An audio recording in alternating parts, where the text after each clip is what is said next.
Hello, everybody. Happy Sunday.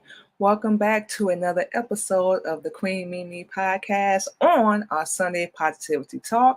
This is yours truly, Queen Mimi, and we hope that everybody is doing good, staying blessed, and of course, staying safe and taking care of yourselves out there. Okay, you guys, we're just going to go ahead and get right into it. We have a special guest. We've had wonderful people on the show so far. Great conversation, great topic. Love the calm, cool environment. And today's guest will be no different. She told me a little bit about her story, her testimony, if you will, but I definitely want to hear more. We all have our trauma and things that we deal with personally, if you will, especially mentally. And of course, y'all know we tell our story here all the time on the show. And I definitely want to hear hers. I heard some how can I say it? Tragedies. Guess that would be the best way to put it. She's definitely going to explain more about that, you guys. So, without further ado, we're going to welcome Paula M. Kramer to the show. Hello, how you doing this morning? I'm doing well. I got enough sleep last night, even though it was spring ahead night. I know. We I almost went forgot to about the time change. So thank you for coming and being a guest on the Queen Mimi podcast. Definitely, I said I know you told me a little bit about your story before we got on, but whatever you're comfortable sharing, I know it's been some very personal Yes, it is. tragedies and things, if you will. So tell us a little bit more about that and what got you to helping other women now. My mother tried to kill me twice when I was a baby. I have memories, and I have found research that shows that babies can have visual memories as young as 3 months old of trauma. So I remember being murdered. She tried to murder me because I was her second daughter instead of her first son. She had been raised to believe that she could prove herself a worthy woman only as the mother of a son. And she came from a mother who was paranoid schizophrenic. My grandmother, well, I don't know if my grandmother tried to kill my mother, but my mother was also the second daughter who was supposed to be a first son. Well, it was supposed to be a son. My grandparents had a baby boy first, but he died in infancy. Then my Aunt Terry was born, and then my mother. So she was in the same position I was. My grandmother did have murderous tendencies because she threatened my grandfather with a butcher knife, and he took it so seriously that he left the family. My mother and her sister were left with a narcissistic mother who did not know how to nurture. Her mother had not nurtured her, and my mother did not know how to nurture any of her children. So she needed to feel worthy with a son. Luckily for me, a son came right after me. When I was 12 years old, a boy in school pulled my chair out from under me and I landed hard on my tailbone. Medical professionals misdiagnosed that injury for 33 years. I have lived with out of place bones for 61 years, pelvis, hips, and vertebra. I did get correct diagnosis and I got the correct treatment, but my muscles are still learning how to do things normally because they had to do everything abnormally for decades when my bones were out of place. I still have some vertebrae shifting out of place, but my pelvis and hips are mostly staying in place now. When I was 28, my husband died suddenly when our daughter was 8 months old. So I was a single parent with bones out of place, trying to stay alive in the world. And I did stay alive, obviously. My daughter had a lot to do with that because my family would not believe that I had a serious back injury. They thought my pain was emotional. Even though it started with an accident, they thought my pain was emotional. My mother had taught everyone in our family, close family and relatives, to ignore what I said and discount what I did to protect herself for anything I might say about her trying to murder me. So they didn't believe me when I talked about back pain. They just didn't believe me. So they wouldn't help. When my daughter was 10 years old, she started babysitting and used her babysitting money to help pay bills and buy food. I'm in live in part because of my daughter. my resilient daughter. And I, of course, want to help other women because my mother did not get what she needed. She did not get the feeling of value she needed for being who she was. She could feel valuable only as the mother of a son. I had a psychologist brother in law who described the son who came after me as the God, because that's how my mother treated him, as the God in the family. And he described himself to me as her knight in shining armor. I didn't understand what the reason was for the murder attempts until I was 34 years old. And the God explained it to me. He said, "You were supposed to be a boy. I'm her knight in shining armor," something to that effect. So that's when I finally understood why my mother tried to kill me. She didn't get the value she needed. So now I'm doing my best to change stereotypes. I've lived with stereotypes all my life. My mother stereotyped me as a threat the day I was born. I want to change the thinking about women and boys and everyone to end stereotyping and to make sure people feel valued so that they don't have to harm other people to feel good about themselves. And you want to say something, Mimi? Oh, no, no, no. You go ahead. Yeah, you go ahead. And I do it through teaching people soft skill power strategies. My father loved me, and he told me I was his favorite child, which is something parents shouldn't do, but it kept me sane growing up with the mother who tried to kill me. But my mother was emotionally abusive to everyone in our family. So she was emotionally abusive to my father. He really loved her. So this emotional abuse hit him very hard. He became a quiet alcoholic. He would go off to his job during the day, then come home and drink 2 or 3 quarts of beer at night to bury his feelings.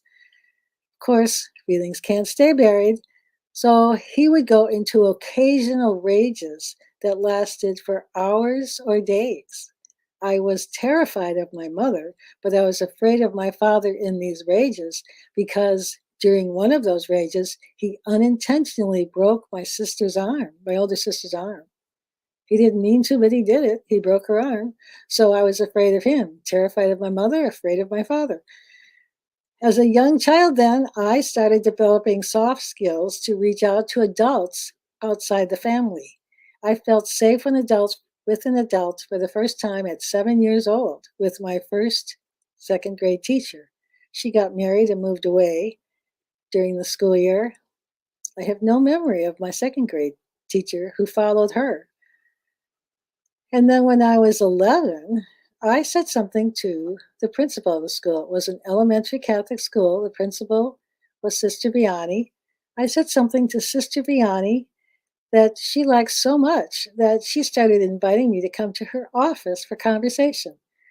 How many kids do you think like going to the principal's office? I loved it. I remember sitting across the desk from her, opposite sides of the desk, talking and laughing. It was just wonderful. And at age 11, here I was talking to the most powerful person in the school, the principal, as an equal. She treated me as an equal during these conversations. So at age 11, I started feeling equal to any person in any room. I have never felt the imposter syndrome anywhere. When I started hearing about the imposter syndrome, I had to look it up because I had never felt like an imposter. Most people do not have an adult who treats them as an equal at age 11, particularly women. So I now tell people to remember that anytime you enter a room, you are a human being in a room full of human beings. That makes you equal in humanity to everybody in that room. Remind yourself of that every time you are with other people. And when you open that door to that feeling of equality, you could open doors to other feelings of equality. And so now Wow. I'm just listening, and okay. And so I kept going. I kept going with my soft skills. When I was 18, I didn't go to college because my mother would have chosen where I went and what I took, and I didn't want her to control that. So I got a menial job in a corporation, bottom level job. Well, I was still living at home, and my mother said toxic words to me every single day, except for Christmas Day. Christmas was the only day of the year I knew I wouldn't hear toxic words from my mother. So I got to this job and was going along just fine until I heard toxic words there, toxic words at work. A woman, a middle aged woman in the department next to mine, started saying negative things about another employee. And I decided that I wasn't going to listen to toxic words at work if I could do something about it, because I had to listen to toxic words at home. So I did something about it, and I got the toxic words to stop. And it was just a little bit of soft skills that ended the toxic gossip. And then I had uh, been friendly with another woman who worked at the company, not in my department. We worked in different parts of the building and didn't see each other often, but I saw her crying in the hallway one day.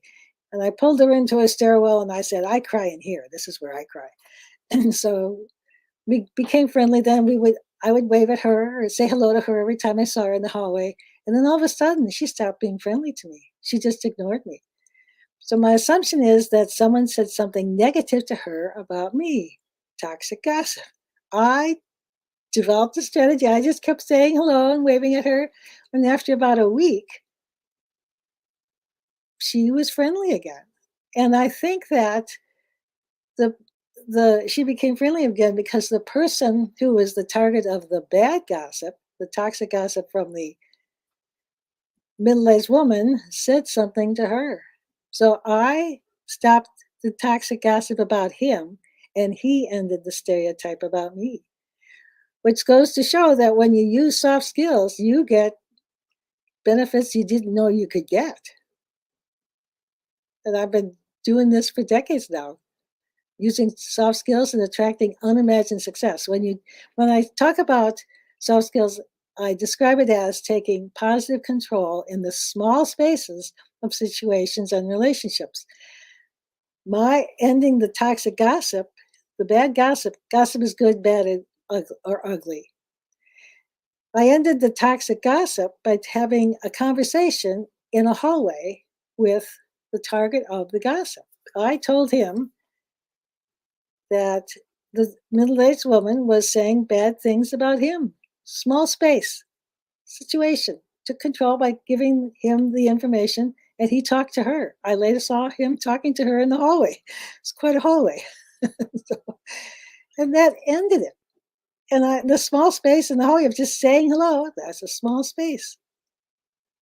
And I've been doing that for decades now, and I've attracted all kinds of successes. And there are people who say that they don't like small talk or chit chat, but chit chatting with a wide variety of people in a wide variety of situations cultivates the confidence to create connections with particular people in particular situations for career conversations.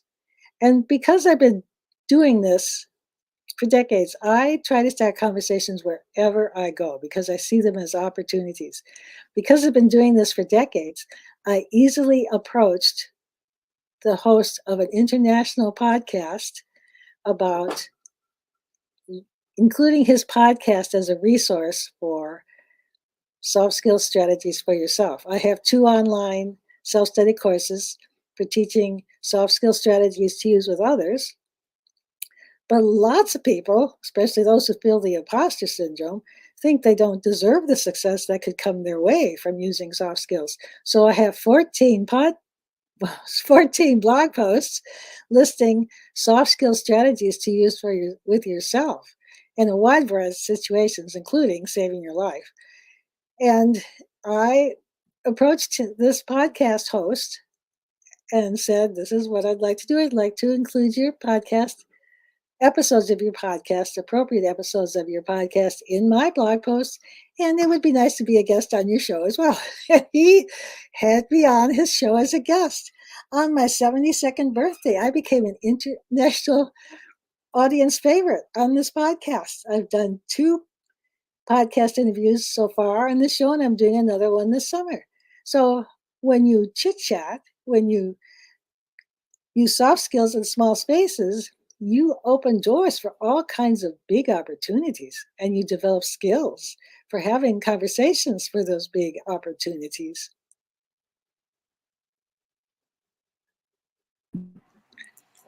Wow. I've heard some stories, and like I said in the beginning, I have one myself, short version, child abuse, foster care, domestic violence, just to name a few things. But I've heard all walks of life. But your story, that's remarkable. I take my hat off to you that you were able to take such, tragedies and stuff that you've been through. And I've been through things with my mom too. So I can kind of relate you. It's been mental and physical abuse, mostly with me. But wow, I wow, you have a story.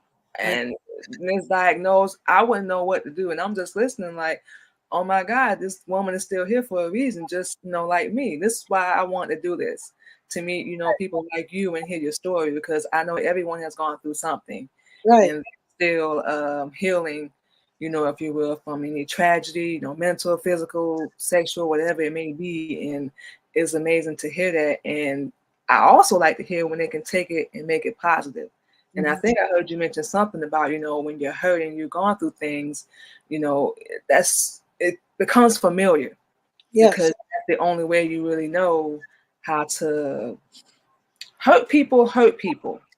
yes. Hurt That's people. the way, Right. yeah. My mother was hurt. So she hurt everybody Yep. who she saw as a threat to her. Yes, she was Yeah. hurt. And it's sad. I went through it. I didn't know anything but lashing out and arguing and fighting and defending myself and caring what people thought. And it takes so much out of you. But a lot of us, unfortunately, from our upbringing, we really don't know any better. And we have to learn a lot You have to learn. You have to learn. the hard way. And I want to say that the first small spaces that I took control in were my ears and my mouth, because I survived my childhood by listening to positive words I could trust. I could trust my father. I could trust his love. I was afraid of his rages, but I could trust his love. So I listened to positive words I could trust. I spoke positive words others could trust. And I spoke positive words to myself. I don't say negative things to myself.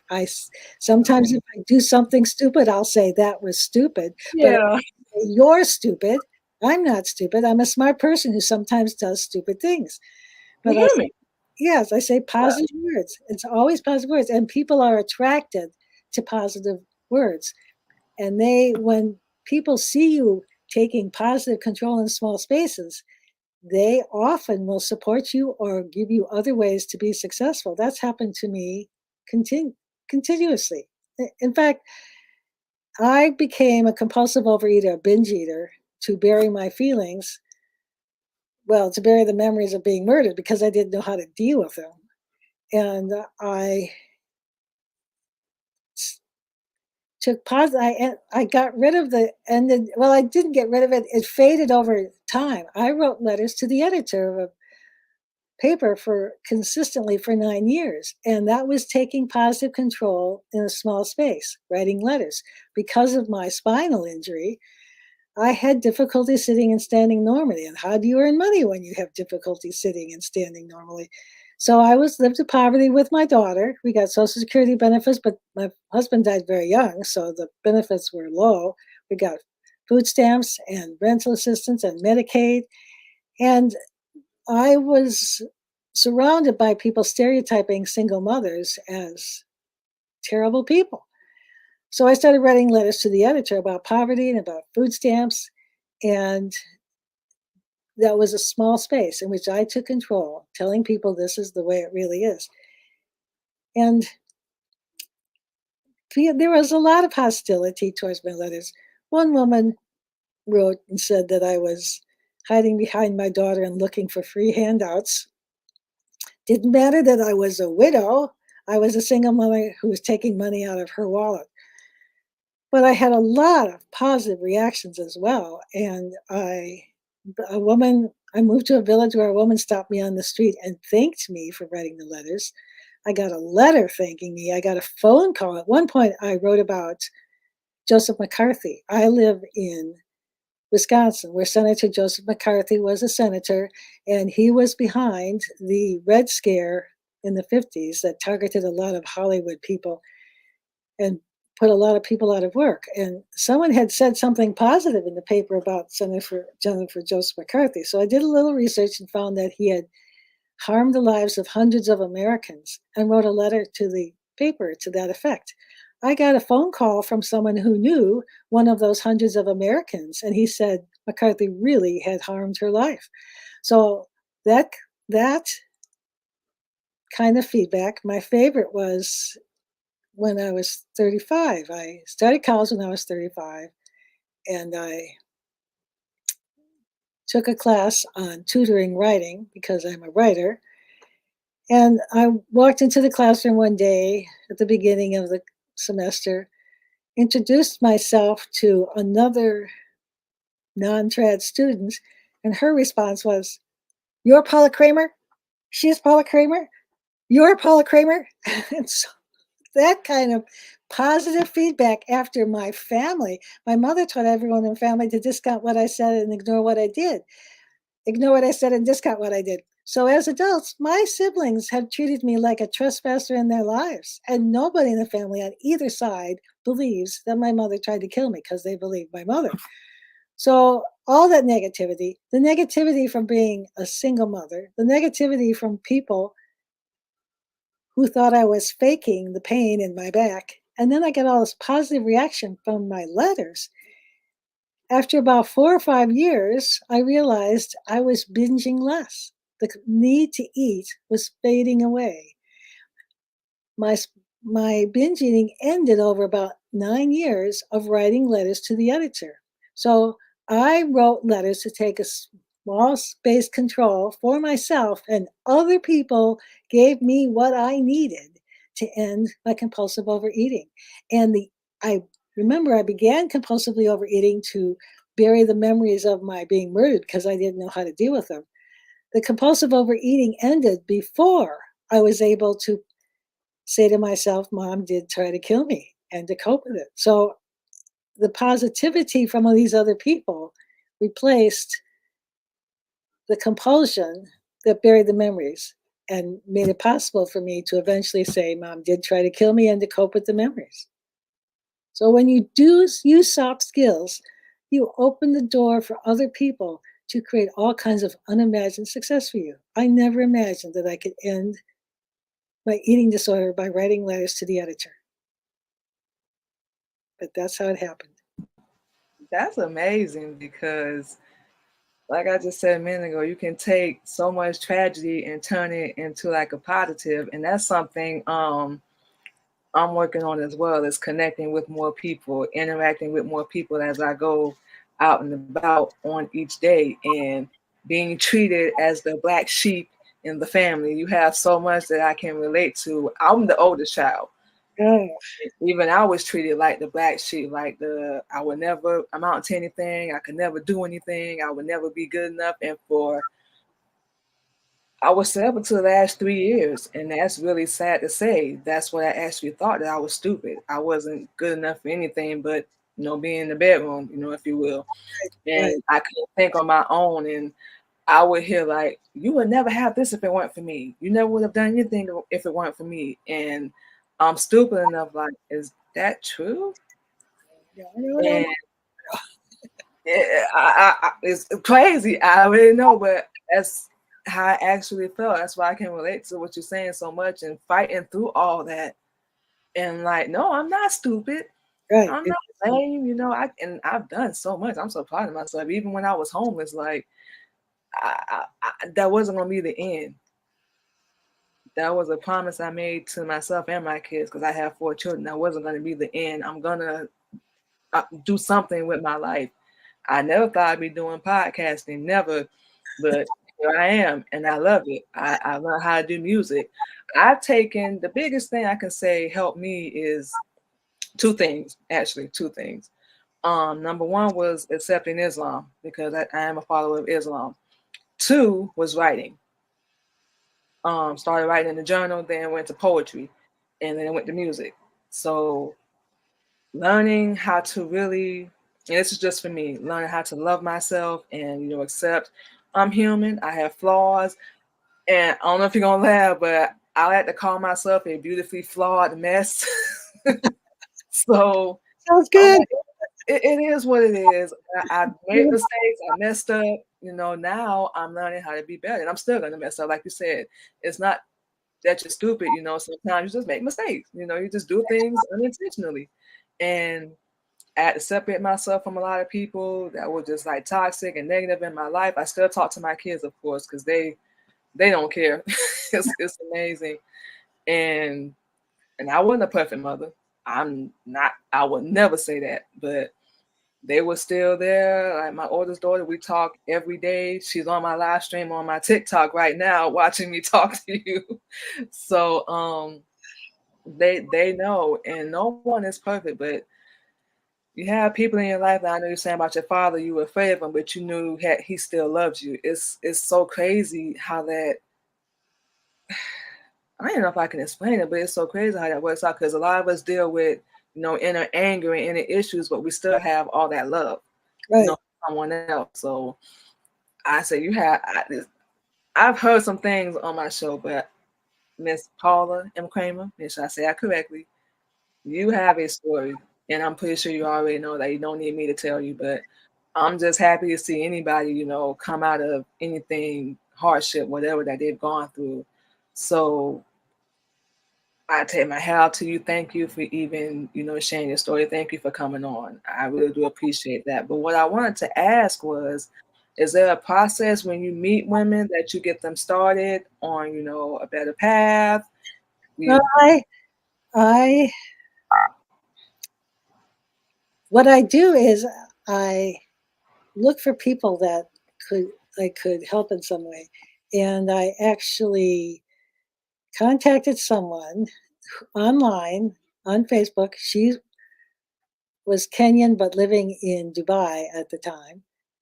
She's still in the UAE, and she said something, and I messaged her, and we started a conversation, and I offered to do a workshop for her, an online workshop for her and for another woman from Kenya who is still living in Kenya. I just happened to connect with these two women, and I was doing live online workshops now. Now I just offer the self study courses, but I suggested this workshop to the two of them, and we did it. And oops, wrong woman.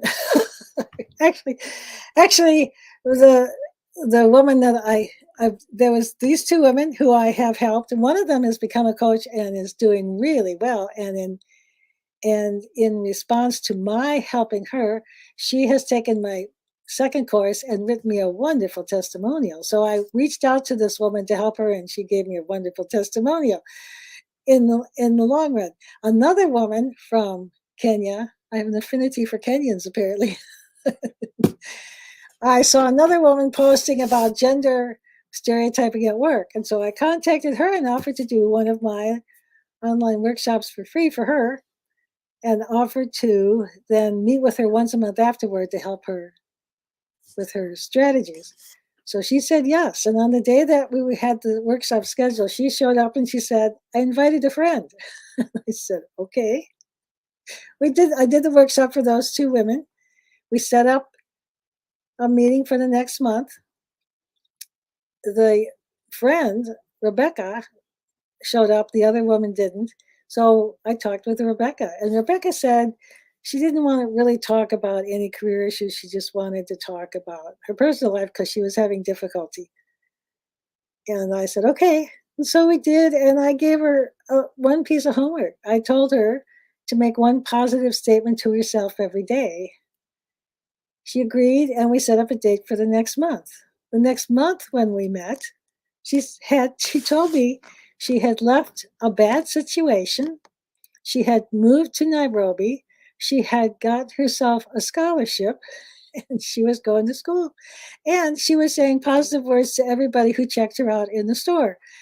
We kept meeting over time, and 7 months later, 7 months after we first met online, she told me that she was living with her uncle in Nairobi who traveled for his job. So she was alone at times and she was feeling lonely. So she decided that if she started an NGO, a non-governmental organization, she would have people to talk to. She could tell them what she knew, and she would have people to laugh with. So she waited for her uncle to come home. Her uncle had been in the Kenyan government. So she told him what she wanted to do. He said, make a list of what you want to do, and I'll get some colleagues together to help you get started. So he got colleagues from the government to help her get started. And she started Peace with Land Kenya, an organization to create, to solve problems, conflicts over land. And the Kenyan government approved her organization. So I offered to help this woman. One woman got another woman, gave her one piece of homework, and she has changed the world for all of Kenya, 55 million people. So you What? never know. You just Nice. never know.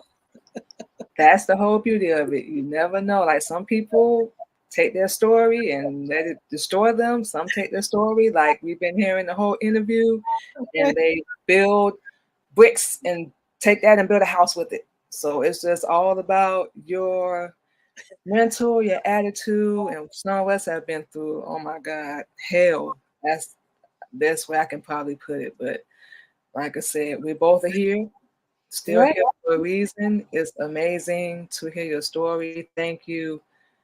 You actually have me a little speechless, really, because I've heard some stories, but I've never heard of someone's mom trying to kill them. And I hear it on the news all the time, and I just shake my head. I know. None of us asked to be here, but we are. And some of us figure out our true purpose, if you will, and unfortunately some don't. And we can say we are the of the two that Yeah. have decided to do that. Right. Oh wow. So like we said, you have an amazing story. Thank you so much again for coming on the show. Is there anything else you'd like to share? Where can people find you at before we get out of here? Well, I have, for anybody who has had a similar experience to my childhood, I have a website called speakingfromtriumph.com.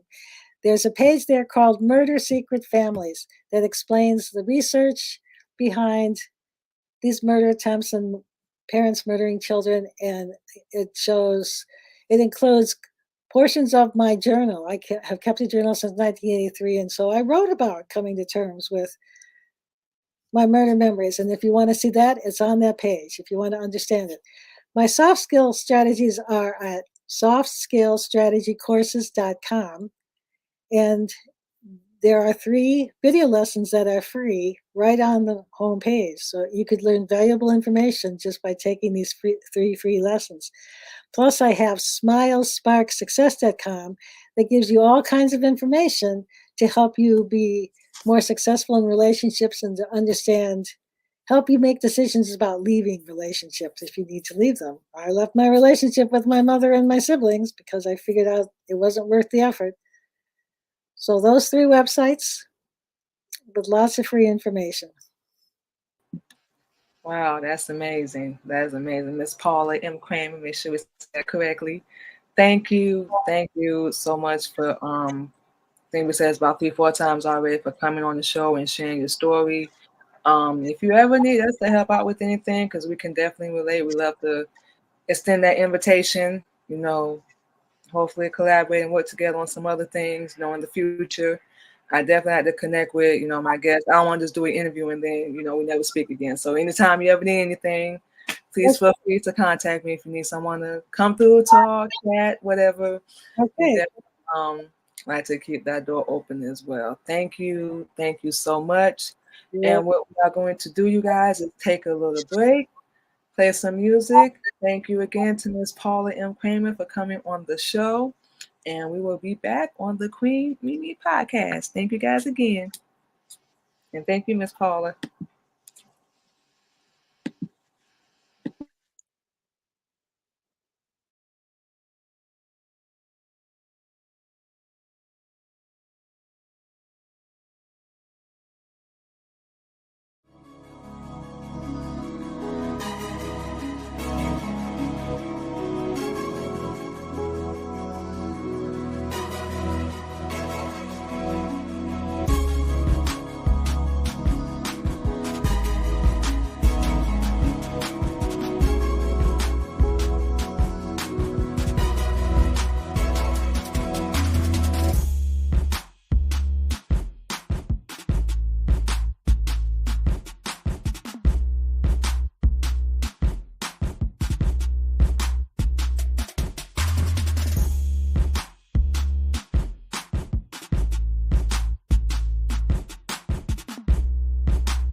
All right, you guys, and just like that, we are back on the Queen Candy Podcast on another edition of our Sunday Positivity Talk. Thank you once again to our special guest, Miss Paula M. Kramer, for coming on the show. Wow, like we said, we done heard some stories, but wow, we thought we've been through something. There's always somebody out there that's been through a lot worse than you.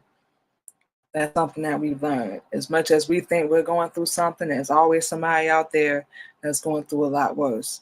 We know people don't like to believe that. I already know it seems like it's easier said than done.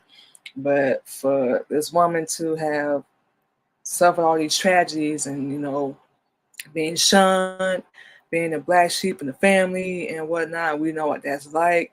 Already know what that's like. And it seems like it's still like that till this day. But now we know a lot better and we brush it off like water off our back. It is what it is.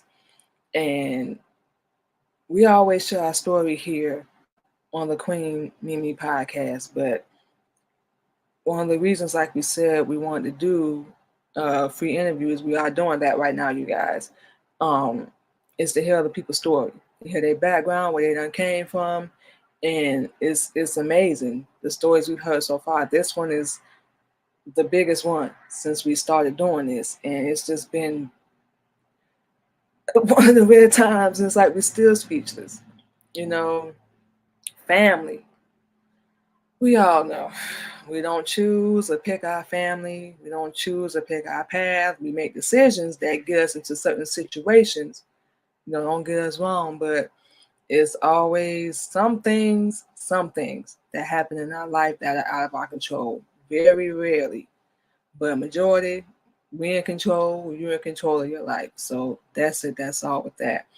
But the way other people treat you, how they behave towards you, what they say, gossip, slack talk, all that crap, that's on them. That we have no control over what other people do. You can only control yourself. I think we've said that numerous times here on the show.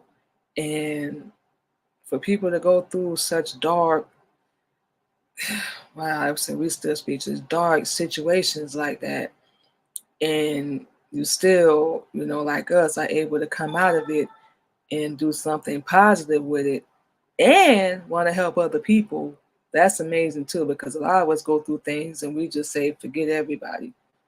You know what we're saying? I don't care. Nobody helped me when I was down. I'm not going to help them when I come up. I'm going to just think about myself. We done heard it all. Even with everything we've gone through, certain people, no, you're not going to get access when we make it. We're not going to say if, when.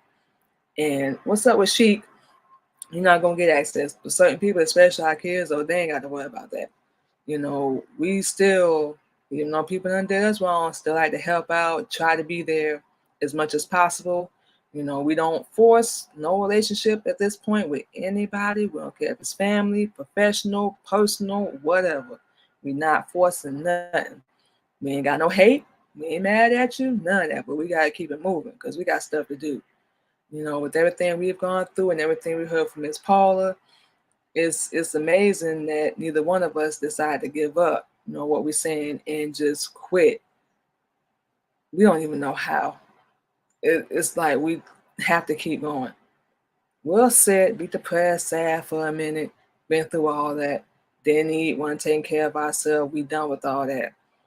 But once we do that snapback, it's a wrap. Just like now, we had to do that probably about a week or so ago. Do that pretty much every day. I don't care what I go through, I made a promise. And I'm going to have to deal with some BS a whole lot along the way. Oh my God. People not caring, just making money off of you, using you. And then when you ask for something, it's like you asking for something that's rightfully yours, and they treat you like you're doing the opposite. Hopefully that makes sense. But we just, no. Do we dwell on our past? Do we focus on that? No. Is it a motivation for why we're doing what we do now? Want to connect with people and push ourselves to the next level and, do things a lot bigger and better? Yeah. Do I have anything to prove to anybody? Nope. At this point, I'm just like, forget it. Think what you want. If you're still stuck in the past, you're gonna have to move there and live in that house by yourself. But we had to cut a lot of people off. Like we already know Miss Paula said as well. You have to get to a point where you're gonna love yourself and really wanna value and, like we said, take care of yourself. You get one shot at it. Ain't no do-overs once you gone. So why would we spend all this time focusing on the past, dwelling on it? I'm still got emotions and all this crap, but so and so did this to me, blah blah blah. It's done. We believe in karma and we believe full-heartedly. What's up, 271? We believe wholeheartedly what people do, it always come full circle. Always. Don't nobody get away with nothing. We think we do for a minute, but not. You don't. You don't get away with nothing. So we just wanted to piggyback off what Miss Paula was saying and just, take something and make it mean something to you. Just like, only example we got is ourselves. But with our show, our podcast, our radio, especially, right? And that's the number one thing for us is doing music, because that's like the best expression for us. And just anything we've been through, good, bad, hell, dark days, long days, short, whatever, we able to do that in a way that we can't really talk to people. You know what I'm saying? It's easier. So that's why we love doing creative things, using our brain, because that's the best way to keep ourselves sane. We just keeping it real. That's the best way to keep ourselves sane and do something constructive. Especially when we have a bad day or a bad week, bad month, whatever, get the writing. That's like our therapy. And just saying positive things. We practicing that every day, even with all the mess we're going through and dealing with right now. We say positive things, affirmations, whatever you know, confidence, building all that up. Going through that pain and heartache, it can destroy it. And like we were telling Miss Paula, we actually believed we were lesser than. We weren't equal, we weren't good enough, and we competing with other people. Well, why are they getting more success than me? Why this person got what I didn't get? Because it wasn't for me. It never was. What Allah has for me, that's what I'm gonna get. Whatever's in His will, that's what's gonna happen. And following Honorable Elijah Muhammad's teaching is gonna get us. We don't even know. We was about to say something we don't even know. And that's going to be the most beautiful part. Because the second we think about quitting, the second you think about quitting, like that's when the breakthrough going to happen. That's when everything going to come together full circle. So I'm just going to walk forward. Whatever people do, I don't care how wrong it is. I'm just going to walk forward. Keep moving forward. And like we want to do with everything that we're involved in, even down to our jewelry, everything that we're involved in, we want to do something positive with it and help other women, especially with our show. Mainly, like we always say, with our music. We definitely want to do that. So that's why we always extend the invitation. People be like, why is she saying that on the show? She can talk to them in private. We just like to, that's something we like to do. We like to show support. No matter what background you come from, because you never know. I was telling Miss Paula, you never know where that breakthrough can come from. That's why we're going to keep doing what we're doing. And you never know where that one opportunity is going to come from. You never know. It can come from anywhere. The least person you expect, the least opportunity you expect, and we quit. And then we miss it. We miss that blessing. We miss that one thing. And that's what one of the positive things that we say to ourselves, keep doing what you're doing. We love what we do. And we just realized, like, with working, okay, I got to pay this, I got to take care of that. It was like taking the fun out of everything that we do. Like when you get on the show, you got to be perfect. You got to look good, do it. We have to have things a certain way. Don't get us wrong, but enjoy and let's just do what we do. Everything else will fall in line. That one opportunity gonna come, and even if it don't, hello Phil. Even if it doesn't, hey, still keep going. We ain't trying to be famous or popular. We just love doing what we do. That's it. And everything else gonna fall in line. So thank you once again to Miss Paula M. Kramer for coming on the show. Thank you to everyone on our TikTok, Vigo, on our YouTube, LinkedIn, and of course Twitter, X, formerly known as Twitter, for coming on and joining the show. We're gonna play one more track for you guys, and we're gonna come back, give y'all social media, and we're gonna go ahead and get out of here. We'll be right back, you guys.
All right, and just like that, we are back, you guys, on the Queen Mimi podcast on another edition of our Sunday Positivity Talk. So, as always, we're going to give y'all all our social media, and then we're going to go ahead and get out of here. First and foremost, you guys already know you can check out the Queen Mimi podcast this Sunday and every Sunday live at 8:30 a.m. We are in Central Standard Time, you guys, spreading positivity, motivation, and of course, you can follow us on all our platforms. Our Facebook page, which is currently the Queen Candy Podcast, we got to get that changed over.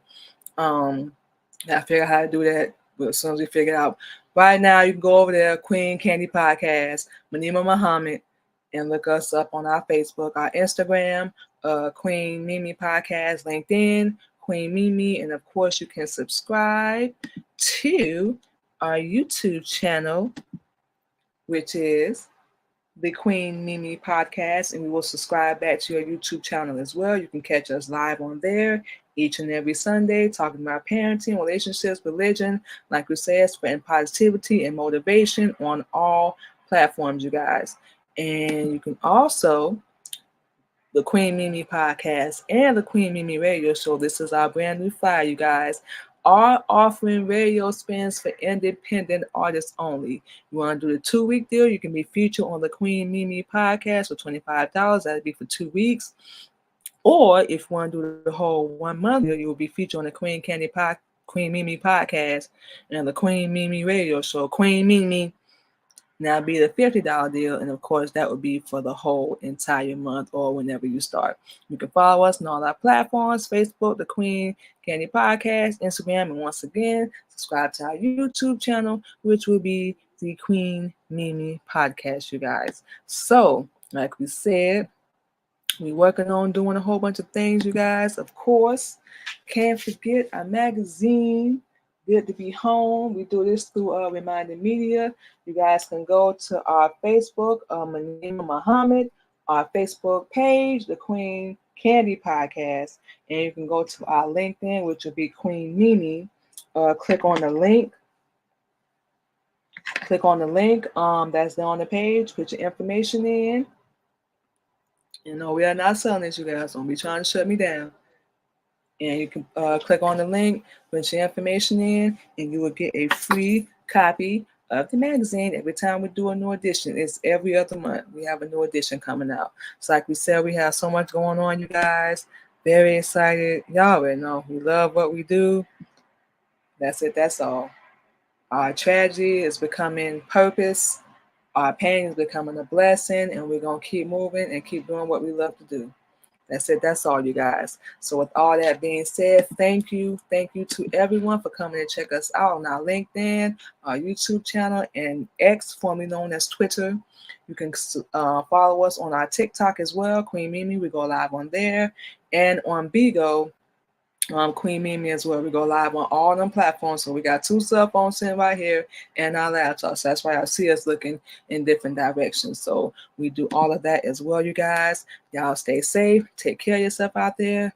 I have to get out here and get to work. So we're going to be working all day. Got to still pay the bills, y'all. Y'all know how I go. We're going to get out here and get to work. Stay safe. Take care of yourself. And we will see you guys Tuesday for our Queen Mimi radio show. Y'all have a good one.